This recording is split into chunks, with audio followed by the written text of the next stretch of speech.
A lot of sports. Let's jump in. A lot of sports. When are we going to talk about art, music? Here is some Coyote Picnic.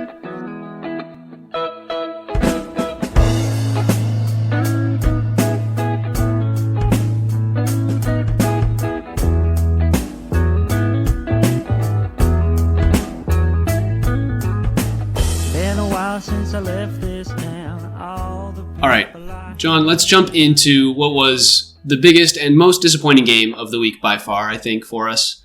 The Seahawks losing 29-20 against the Giants right off the bat.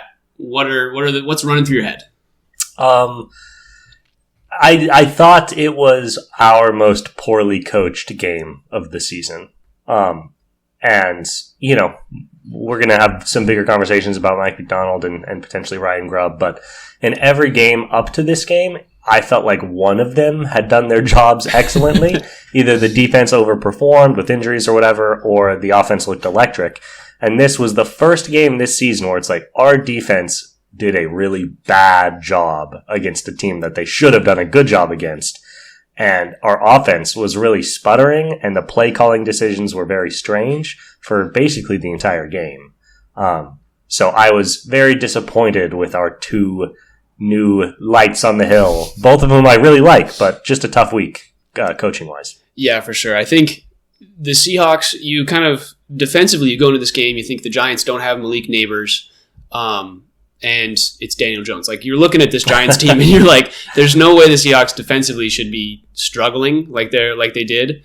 And I think what that really comes down to is Leonard Williams is coming off an injury. He only had one tackle. I think Byron Murphy being injured as well, not playing in this game at all. Those are both felt in a big way because the Seahawks could not get penetration on the defensive side. They couldn't really disrupt Daniel Jones, and when they did, he was able to kind of get flushed out of the pocket and able to, pass for 23 to 34, 257 yards and 2 touchdowns. Like, that's just a solid game. We would love if Geno had that game. Yeah, that's a pretty classic Geno stat line, to be completely honest. So I think just in general, the defense is really feeling the loss of our kind of front line. Reek Woolen is definitely, I think he went out with an injury at one point, and we had to kind of step into a backup coming in. So defensively, that was a struggle. I think McDonald, he did a decent job just kind of doing what he could with what he had, but defensively, you expect more from the Seahawks team with kind of how they're built and against this Giants team. Yeah, they're obviously missing Byron Murphy. They've got a kind of a slew of injuries right now that are hurting this defense. So it's not the best week to judge, Mike. But when you have a team like this Giants team missing their game breaking weapon, and starting a guy like Daniel Jones, who's not exactly considered the cream of the quarterback crop, you have to be able to do something with the game plan, do something with your scheme to at least make life hard for them. And it wasn't. All they were doing was throwing, check downs and slants to Darius Slayton all game. It was kind of exhausting. So, Tyron Tracy Jr., their rookie running back, had an awesome game, was running roughshod over us. And that is something I, point more to injuries and our, pretty lackluster linebacker core struggling. That's not necessarily Mike's fault, but the way he let Daniel Jones and Darius Slayton, really dictate the way they wanted to play offense all game. That's something, you can have high schoolers out there scheme something up to make that a little tougher on them. So that was frustrating.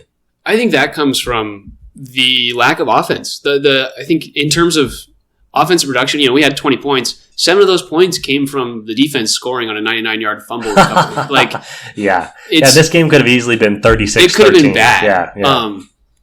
And I think that comes from, the offense really struggled, and you talked about it a little bit. The defensive scheme by the Giants was blitz, blitz, blitz, blitz, blitz, and then every once in a while they would drop back, but it's like they're attacking Geno because our offensive line is not necessarily the strongest. You also have issues with Ryan Grubb kind of relying so heavily on Geno. Geno's 28 for 40 for 284 yards isn't awful. He had a touchdown. He didn't have an awful game.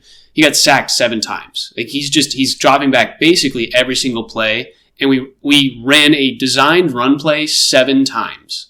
Like, when you do that, you make the defense stay on the field that much longer because you're not taking time off the clock. You're letting the Giants just stay on the field every time you have, a 3 and out. If you're not advancing the ball, it's just that much harder. So I think honestly, in this game, I think it was more on Ryan Grubb and his inability to adjust, I think we threw a bunch of screens to Kenneth Walker. I think, he had 7 receptions. Like he got the ball, but you got to be able to run the ball, especially in just like design against this blitz, because you got to know that that's kind of how you're being attacked after the first half, and he just really never did.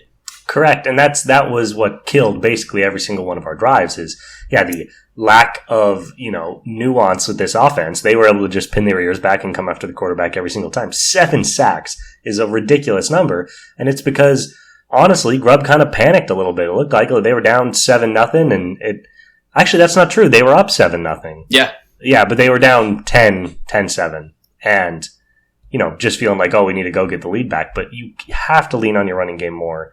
Not only because the Seahawks have one of the more efficient running games in football right now, but also because if you're going to run this little play action out of your passing game, you have to run the football just to keep a defense guessing. This is an offense that not only did not run the football barely at all, but they hardly run any play action plays to confuse the defense and give Geno a chance to attack a defense in space. They just don't do it.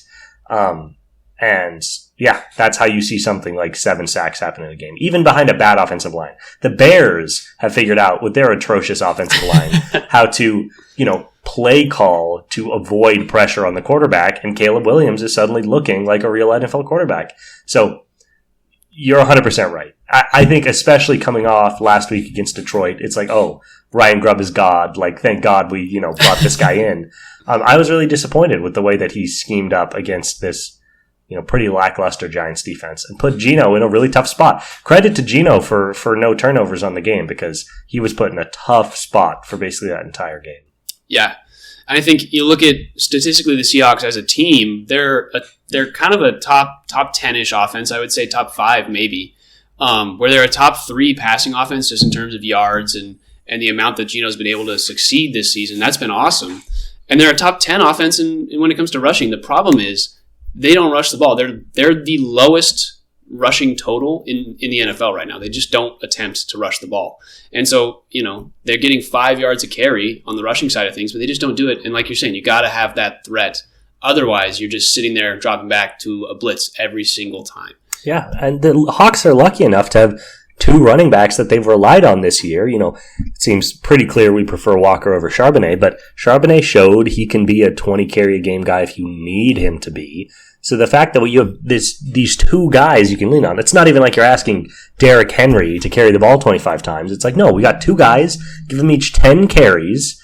They keep them plenty fresh over the course of the year, and not only will you find success on the ground, but you will make life easier for Geno. So that was frustrating. One other offensive frustration we have to talk about is DK Metcalf having a crucial fumble, trying to fight for extra yards for the second week in a row. The second week in a row. If you look over the course of his career, his fumbles per season are out of control. It's wild. For a guy as big and strong as him. He's very fumble prone. He is so fumble prone. It is driving me insane. What do you do about this? That's just something you gotta teach. Like, you gotta be like, hey, either do the Tyler Lockett, like catch the ball, and if you feel the presence of anybody near you, go down. Get down to the ground. Yeah, that's worked out great for Tyler. DK, I think he knows when there's a play that he's gonna explode for big yards. Like he'll catch the ball behind his defender, and he'll be able to run and get a touchdown. Those are his big 70-yard plays. I think he really struggles because he thinks he can break out of a tackle. Like when he catches those plays, those are not broken tackles. Those are yards after the catch that nobody's in front of him and he just beats them with speed. Correct. It's so hard in football to break a tackle and not get tackled immediately afterwards. Like, you just kind of got to accept that you're going to go down. So. Correct. And this is exactly what we were talking about last week of like, okay, if it's 3rd and 7 and you catch the ball 1 yard short, there's a reason to fight for that yardage. But if it's 1st and 10 and you catch a 15-yard slant and you got 3 guys immediately around you, it's not going to bring shame on your ancestors to not rabidly fight against going down and fumble the goddamn ball. So frustrating. I don't know what to say to the guy to get it into his head, because crucial fumbles in 2 straight weeks. It's been a big point of discussion in just like the Seahawks circles. He's kind of the reason that it's been tough offensively.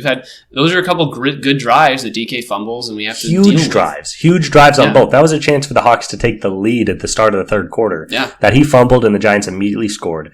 The fumble against Detroit, we could be 5-0 if it wasn't. Seriously, there's a real chance that this team is 5-0 without those two fumbles. Instead, they're sitting here 3-2, coming off 2 straight losses. DK is obviously a huge part of this offense. With Lockett aging out a little bit, Jackson Smith's coming up, but DK is the guy in terms of our number one weapon, and he's super valuable. He just needs to, please, to hang on just a little bit more. Please help us out. About this. Sorry, just one other thing. Yeah. So classic of a guy that's like been the strongest guy he knows his entire life. It's just like, I don't have to carefully hold the football. I'm the strongest dude here. It's like, bro, that's not how it works. That's not how leverage works. But anyway. Yeah, I think it's one of those things too, it perpetuates. The more he fumbles the ball, the more people are just going to smack that ball every single time they get near him. So. Correct. That's a great point. Every single person's punching at the ball when they get near him now. Yeah. Anyways, let's talk this upcoming week. The Seahawks have the 49ers in a game where if they win this game, they'll be 4-2 in a firm lead, I would assume, in the NFC West. If they lose it, they're going to be tied with the Niners at 3-3 and be in second place. And really, after the 3-0 start, which could have been maybe a little fraudulent based on who they played and how things are going right now. Sure. But you also, like you said, look at those last 2 games, and it's like we've had a couple miscues that have caused those losses. I don't think the team is as bad as some of the reactionary stuff is. How are you feeling against this 49ers team? What are you thinking coming into this week? I feel pretty good. Not as good as I felt against the Giants, but here we are. Shout out to the NFC West for being statistically the worst conference in the NFC. Classic. As we talked 5 weeks ago about how great they were. And they still might be, but top to bottom, the Rams are good at 1-4, but just a lot of injuries in conference, a lot of stuff going on, a lot of conference-on-conference crime as well. We've probably played the most in-conference games of any NFC teams. But, Seahawks are the only positive team at 3-2, full game lead over the Cardinals and Niners. How do I feel about this week? The Niners aren't that scary. With Christian McCaffrey out, with the players they've lost on defense, both to injury and to free agency over the years, they're not the powerhouse we're used to. Brock Purdy is actually probably the best player on the entire team. Crazy enough, yeah. It's probably Bosa and then him, which is wild considering I was expecting a potential regression year from Brock. Mm-hmm. But Ayuk's been a complete non-factor.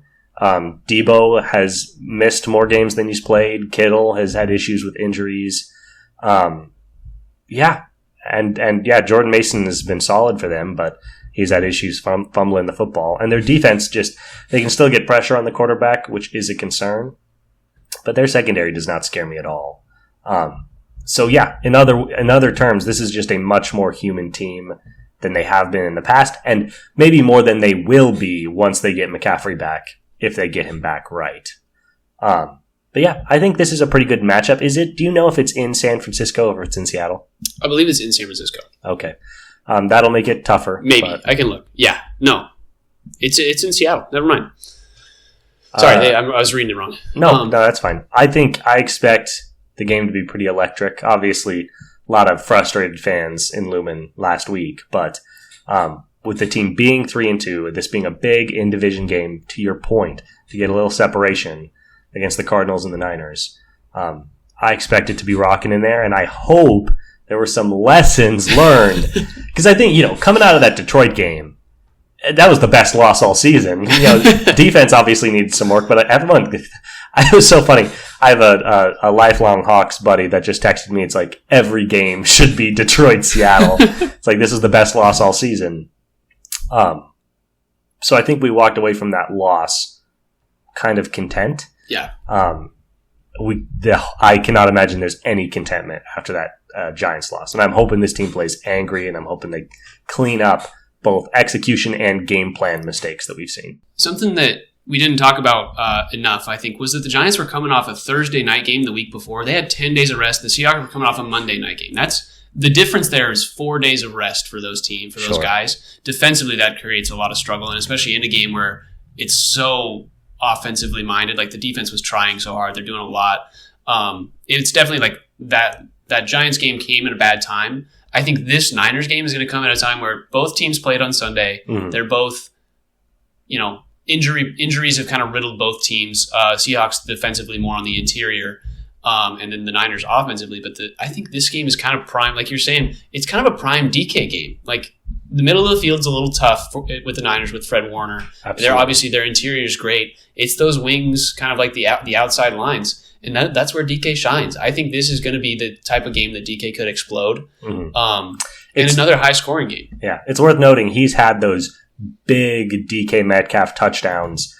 He's had, I think, 2 or 3 already this year, which, Grubb is using him appropriately. Grubb really knows how to use a guy like that. Honestly, sure. Rome vibes, kind of like NFL Rome in a lot of ways. But we saw that more at the beginning of this year than we did all of last year. And it was very refreshing to be like, 75-yard touchdown from DK. He's a guy that won't necessarily have 8 catches for 150 yards, but he'll have 2 catches for 90 yards and a touchdown. Yeah. Because he'll bust one off.